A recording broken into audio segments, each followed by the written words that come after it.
secara solo ke Mi Bodoh. Dia orang lah panggil Mi Bodoh, tak tahu Mi Hasan. Dia boleh perform. Dia tak perform nanti dia sidai kita. Isi 10 liter RM26. Nice. Bom memang kau makin kat sini ya. Aduh.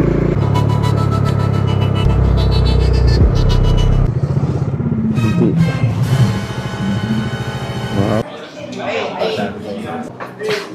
Berapa lama dah Mi ni kat sini? Mana? Ya. 20 tahun. 20 tahun lebih dah. Kalau dia tu Mi Bodoh lah.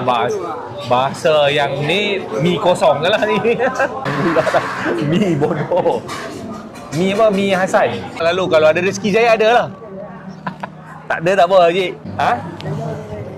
Okey Cik. Baik. Assalamualaikum. Cabai goreng lah. Pergi kedai shop Korea tu tak buka lagi. Like, share dan komen.